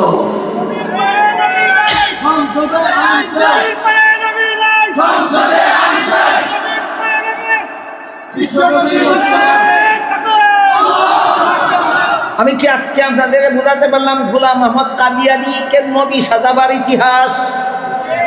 ইংরেজরা নবী গোলাম আহমদকে নবী সাজিয়েছিল ইসলামের জেহাদ বিধানকে রহিত ঘোষণা করাবার জন্য। কাজেই ইসলামের জেহাদ বিধান রহিত তো গোলাম আহমদ কাদিয়ানী করতে পারলো না, বরং বিশ্বের মুসলমানদের তালিকার থেকে গোলাম আহমদ কাদিয়ানী এবং তার কাদিয়ানী সদল বলে মুসলমানদের তালিকার থেকে রহিত হয়ে গেল। গোলাম আহমদ কাদিয়ানী এবং যারা যারা গোলাম আহমদ কাদিয়ানীকে নবী বলে বিশ্বাস করে একটাও মুসলমান তাকে নেই, সবগুলি কাফের, সবগুলি কাফের। কেন কাফের? এটাও বোঝার একটা পয়েন্ট আছে, পয়েন্টটা আমাদের জানা থাকা দরকার। আমি প্রথম দিন অথবা দ্বিতীয় দিন অথবা গত বছর আপনাদেরকে বলেছি যে একটা হাদিসে আল্লাহর রাসূল সাল্লাল্লাহু আলাইহি ওয়াসাল্লাম 6টা কথা বিশ্বাস করার নাম ঈমান বলেছেন। 6 কথা বিশ্বাস করার নাম ঈমান। এই 6 কথার সব কথা কোরআনে আছে, সুতরাং সংক্ষেপে কোরআনের সব কথা বিশ্বাস করার নাম ঈমান। অতি সংক্ষেপে আমরা বলতে পারি ঈমান কাকে বলে? কোরআনে আল্লাহ যত কথা বলেছেন সবগুলি সঠিক বলেছেন, বিশ্বাস করার নাম ঈমান। তাইলে কোরআনে আল্লাহ লা ইলাহা ইল্লাল্লাহ বলেছেন, এটা বিশ্বাস করার নাম ঈমান। কোরআনে আল্লাহ মুহাম্মদুর রাসূলুল্লাহ বলেছেন, এটা বিশ্বাস করার নাম ঈমান। কোরআনে আল্লাহ আদমকে নবী বলেছেন, এটা বিশ্বাস করার নাম ঈমান। কোরআনে আল্লাহ মুহাম্মদুর রাসূলুল্লাহকে খাতামুন নবিয়্যিন বলেছেন, এটা বিশ্বাস করা ঈমান। এবার বলুন, কেউ যদি কোরআনের লা ইলাহা ইল্লাল্লাহ বিশ্বাস করে না, ইমানদার তাকে না কাফির হইয়া যায়। কেউ যদি কোরআনের ঘোষিত মুহাম্মদুর রাসূলুল্লাহ বিশ্বাস করে না, মুসলমান তাকে না কাফির হইয়া যায়। কেউ যদি কোরআনের ঘোষিত 5 বেলার নামাজ ফরজ বিশ্বাস করে না, মুসলমান তাকে না কাফির হইয়া যায়। ঠিক তেমনি ভাবে কেউ যদি কোরআনের ঘোষিত খাতামুন নবিয়্যিন বিশ্বাস করে না, সেও মুসলমান তাকে না কাফের হইয়া যায়। কেন কাদিয়ানি কাফের?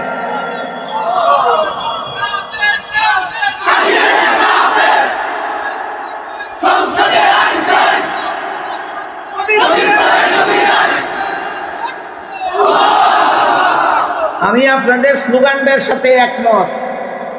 নবীর পরে নবী নাই, সংসদে আইন চাই। আপনারা যা চাইছেন, দ্বিমত আসেনি কেউ? আপনাদের সকলের সাথে আমিও একমত।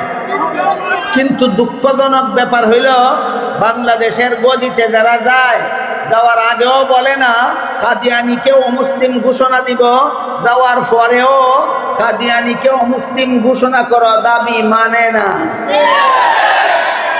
কাজেই এদের রাজনীতি আর এদের গদি দখল আপনাদের ধর্মের জন্য নয়।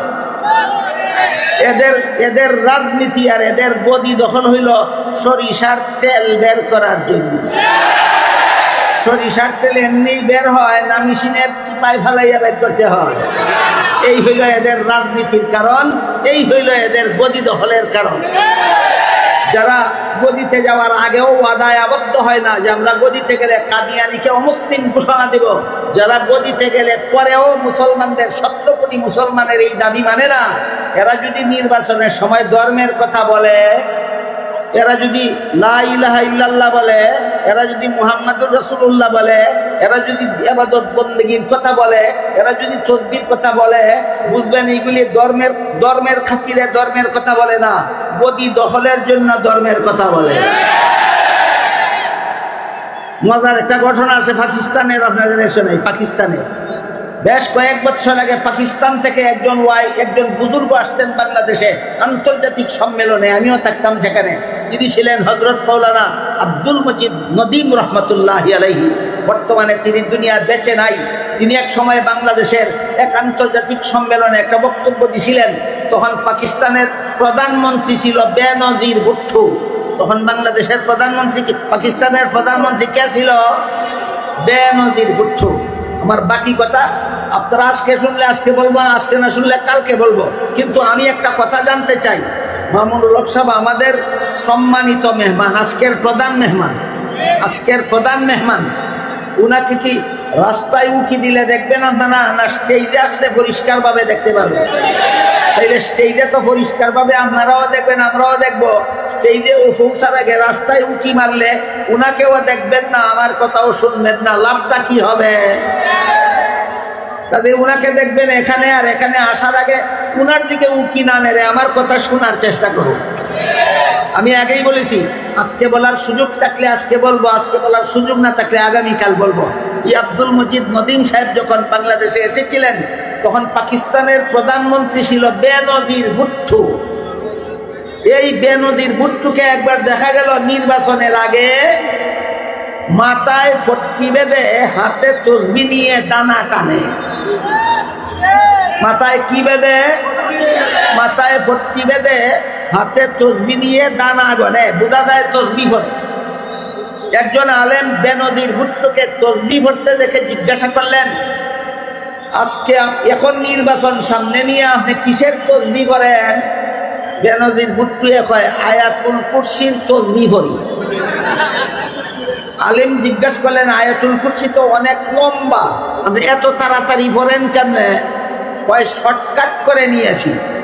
আলেম জিজ্ঞাসা করলেন, এত লম্বা আয়াতে তুমি কেমনে শর্টকাট করছো? কয়, আয়াতুল কুরসির মধ্যে একটা শব্দ আছে কুরসি, এর অর্থ হইল গদি। এই শব্দটাই আমি রফি আগের কথা পরের কথা বাদ দিয়া শুধু বলি, শুধু তসবি পড়ি, কুরসি কুরসি কুরসি কুরসি কুরসি কুরসি, এর অর্থ হইল গদি গদি গদি গদি। এবার বুঝে থাকলে বলেন, নির্বাচনের আগে যদি বেনজির ভুট্টো তসবি করে, যে কোরআনের তসবি না গদির তসবি? ঠিক তেমনি ভাবে বাংলাদেশে নির্বাচন আসার আগেও যারা কাদিয়ানিকে অমুসলিম ঘোষণার ওয়াদা করে না, গদিতে গেলে পরেও কাদিয়ানিদের অমুসলিম ঘোষণা করে না, এরা যদি নির্বাচনের আগে ধর্মের কথা বলে বুঝে নিতে হবে বেনজির ভুট্টোর মতো তসবিহ পড়ে।